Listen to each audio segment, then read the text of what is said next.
My name is Kristian Börger. I'm a PhD student from the University of Wuppertal in Germany and a guest researcher at the Jülich Research Center. And my today's talk is about the investigation of small characteristics by photometric measurements. And the focus of this talk is about the assessment of smoke properties in order to validate or at least qualify numerical models that deal with visibility in case of fire. So let's start with a brief outline on the talk. So I first want to address the question, what is visibility, how can it be defined, and what are the input parameters or quantities that affect visibility. I want to show you some experiments that we conducted to address those questions. I want to introduce you to LEZA, which is a photometric approach for measuring the quantities for addressing visibility. And of course, I'm going to show you the results of the experiments and how we used them to validate a simple FDS model. And I will close my look with a short conclusion and outlook on further works. So what is visibility? Visibility in fire safety concepts is a threshold, or is a quantity that is quite relevant because it's usually the first quantity that exceeds a certain threshold in fire safety concepts. And there is a simple description of visibility or definition from Jin from the late 70s that describes visibility as the distance at which a sign in fire smoke can still be detected so that the contrast to the surrounding smoke is still sufficiently large. And from experiments, he concluded, or he derived simple correlation for visibility as the ratio of a quantity that addresses the illumination type of an exit sign, C, and a visibility, an extinction coefficient that describes the smoke characteristics. And this validation, or this approach is still today widely adopted in models that deal with visibility, such as FDS, but the approach has several limitations. For example, it assumes homogeneous smoke stratification or homogeneous smoke layering, since it only depends on a single extinction coefficient. So it's assumed to be something like a local visibility. And another limitation, for example, that is not yet addressed to the law itself, is that there are indications that the extinction coefficient might be highly overestimated by such numerical models, and therefore the visibility might be underpredicted. So I want to focus now on this quantity, the extinction coefficient. So this one is generally measured from experiments by optical measurements of the light transmission and can then be deduced from the Beer-Lambert's law when we know the distance of the light crossing the medium, and we're measuring the intensity, the initial intensity and the current intensity of the light transmission, and then we can deduce the extinction coefficient. And the extinction coefficient itself, that's too fast, is a dependent, or it depends on a mass-specific extinction coefficient and the smoke density, which in itself involves in numerical models, for example, the soot yield of a fire. And both of those quantities are generally measured or obtained from bench scale experiments, such as measurement from light transmission and gravimetric measurements in bench scale experiments, like in the aerosols of a cold calorimeter or something. And this doesn't necessarily match the boundary conditions of real scale fires or smoke propagation that is unconstrained. So there's sparse data available of spatial and temporally resolved extinction coefficients. And I want to now address more, or focus more on the mass-specific extinction coefficient, since this is more subject to the smoke characteristics itself than the combustion process. And the mass-specific extinction coefficient has a dependency of the wavelength, since it depends on the interaction of light with smoke particles. And this was described, for example, in terms of an empirical law by Wiedmann, in terms of a literature research And a similar study was conducted by Mulholland and Crokin. They also did a lit research on several experiments, including 29 different types of fuels, and they concluded that there is an almost constant mass-specific extinction coefficient for light at a wavelength of 633 nanometers for fires from flaming combustion. And this extinction, or this mass-specific extinction coefficient here, is applied as a default value in several models that deal with visibility, such as FDS. So you have to consider when you're measuring visibility or addressing the question of visibility in case of fire with FDS or similar models, that this is only valid for light at a specific wavelength. But enough of the theory. Now let's head over to the experiments. So the experiments that we conducted are addressed to gain spatially and temporally resolved data on the extinction coefficient. And for this, we burned several fuels and did optical measurements with, for example, we did local measurements with a Myrex device, which is device that locally measures light transmission on about 1 meter path length from a laser in the infrared range. So this can be assumed as a local measurement. And we did the measurement at several heights here underneath the ceiling and at 1.6 and 2.3 meters above the floor. And this is a well-established technique, so it serves as a reference. And as I said, this is a photometric approach that we applied here. So this one includes several LED strips that are vertically aligned here. You can see those are RGB LEDs. And this also includes several cameras facing those LEDs and taking continuous images to measure luminosity of the LEDs. We also measured particle size distribution and temperature in the experiment, but this would exceed the scope of the talk right now. And for this question, I would like to address you to my paper.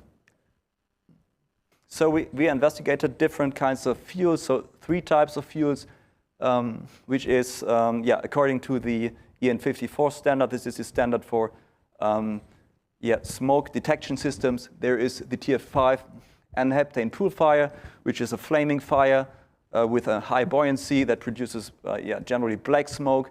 Then we have the TF2 with smoldering pyrolysis, which is a weak upward flow. This is cold, and this produces mostly white particles. And then there is the TF4 polyurethane open plastic fire.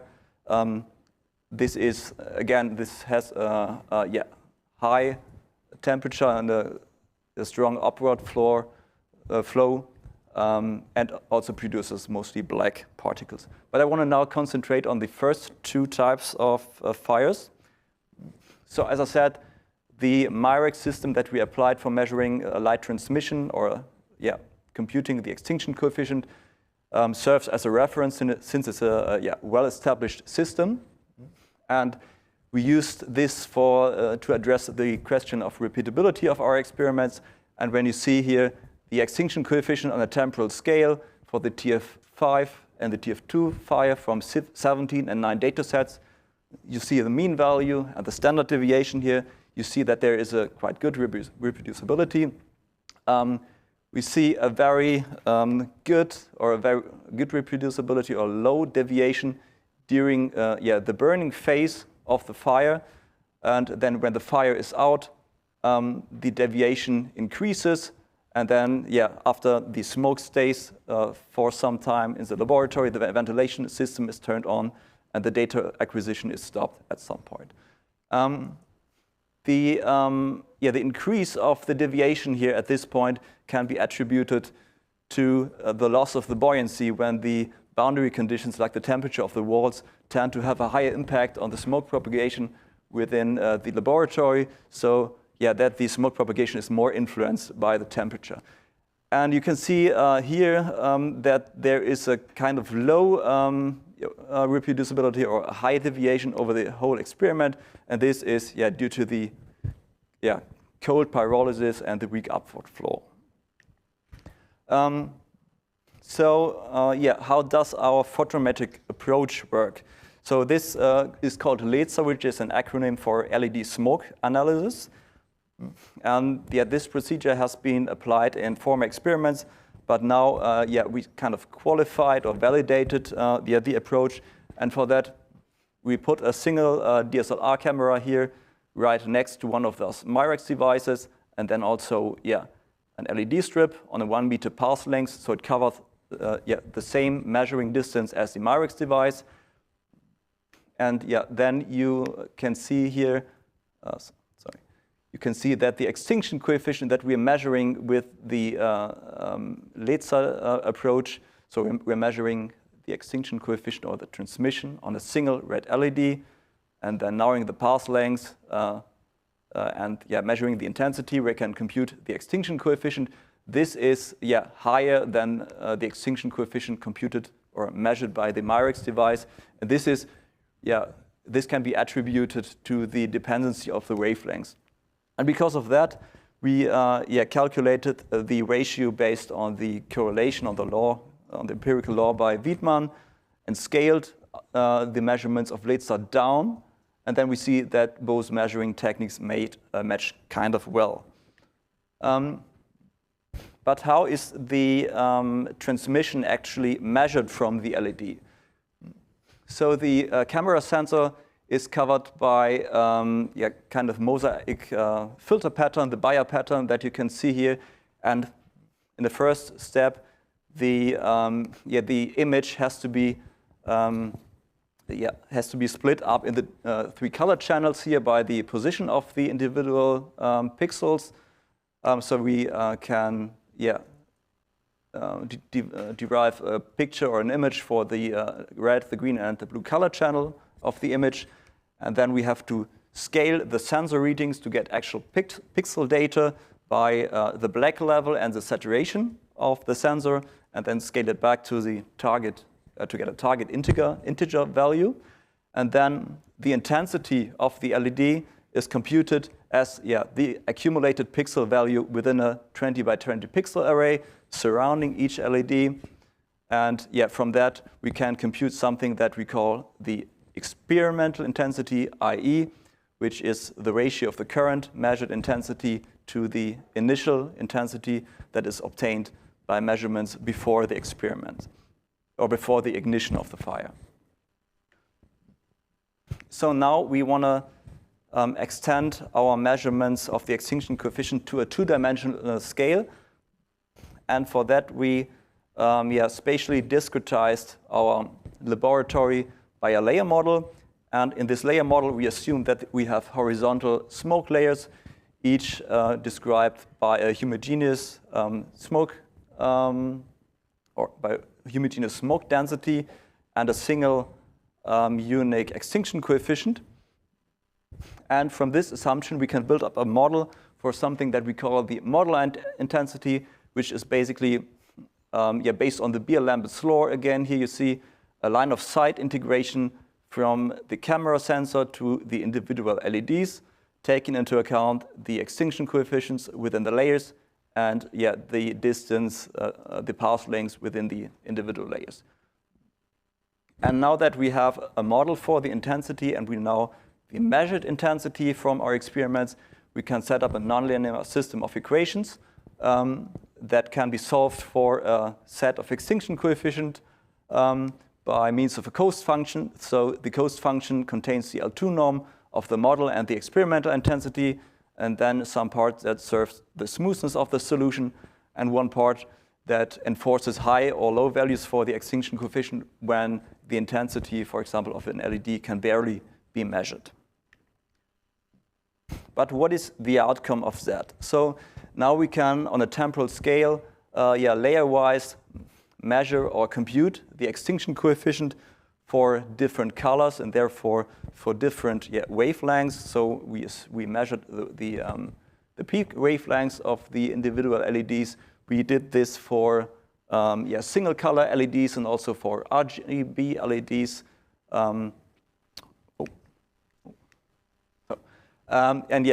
And now that we can compute the extinction coefficient layer-wise, we can also extend this to a real 2-dimensional scale if we do not only consider one of the single LED strips, but several LED strips next to each other. And from that, we can derive those heat maps for the extinction coefficient at different time steps. And when we have a look at that, this assumes our hypothesis of having homogeneous smoke layers. The occasion of the talk was to investigate what causes numerical models like FDS to overpredict the extinction coefficient or to underpredict visibility. And for that, we set up a very simple FDS model according to the boundary conditions of the laboratory, like the geometry and the thermophysical boundary conditions of the walls and the ceiling, and so on. And also we modeled the fire by the mass loss that we recorded in the experiments. And we used kind of the default values for the mass-specific extinction coefficient, and some kind of also in a default value for the soot yield from the SFPE handbook, for the TF5 fire, the n-heptane fire. At this point, we limited the investigation on the TF5 fire because it's the most easiest to model. And then when we compare our experimental results to the FDS simulations, we can at first see that FDS is able to, or not able, but we can see from the slice files, for example, of the FDS simulation, that the distinct layering can be reproduced by the numerical model. But what we also see that on a temporal and on a spatial manner, that the extinction coefficient is highly overpredicted by FDS by a factor of about 4.5, so 450%. And this deviation kind of stays the same within the whole burning period, and also on the, as I said, on a spatial scale. And so since this is kind of a linear error or deviation, we decided to scale the results down and have a look on if it fits our experimental data. We did this here on these plots that are as a function of height. Here we plotted the local Myrex measurements and the LESA measurements, and also the FDS data that are scaled down by a factor of 4.5, already taken into account the wavelengths dependency. And we see that this kind of fits very good. So this suggests that there is a linear kind of error again.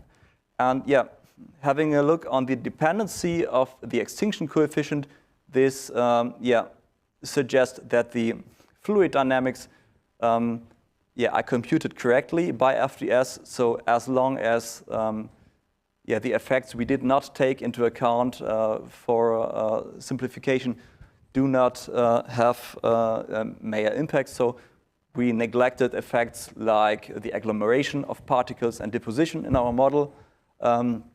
So as I said, this suggests that the fluid dynamics are computed correctly by FDS, what brings me to the assumption that the deviation comes more from the chosen input parameters, so like the mass-specific extinction coefficient here, or the soot yield.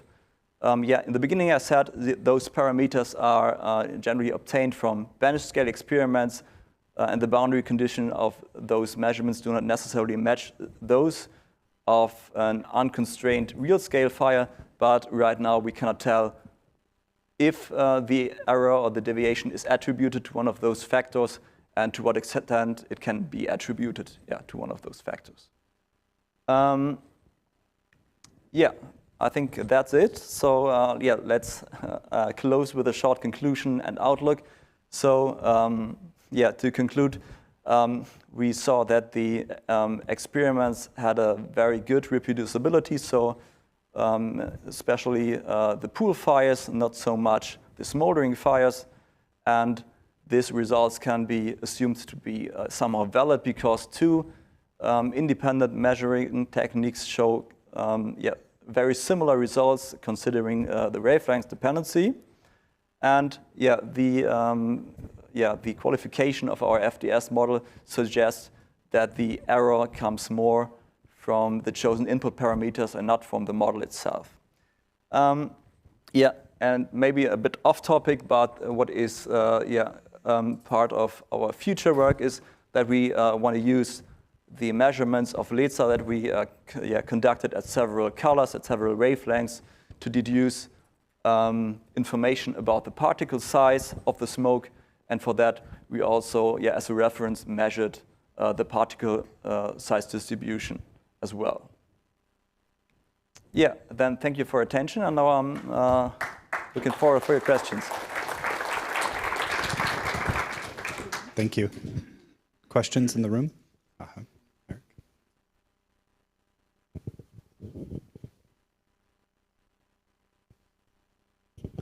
Thank you for the presentation. You're saying that FDS overestimates the results of the coefficient extinction. So that means that all the results are not reliable with reality, because when we have to show the result to authority, the margin is always very small between 0.2 and 0.4. So if the results have a scale of 4.5, what can you say with that? You're right. That would be the result from that. But I would not tell that the error or the deviation comes from FDS. As I said, I think it's more due to the chosen input parameters for the simulation. And it's hard to tell where the deviation comes from. There are, indications that maybe it is a function of the burning efficiency. So, like how large is the heat release rate, and of course, it is an under or an overvent or a stoichiometric fire or something. Those are parameters that affect the input parameters. So.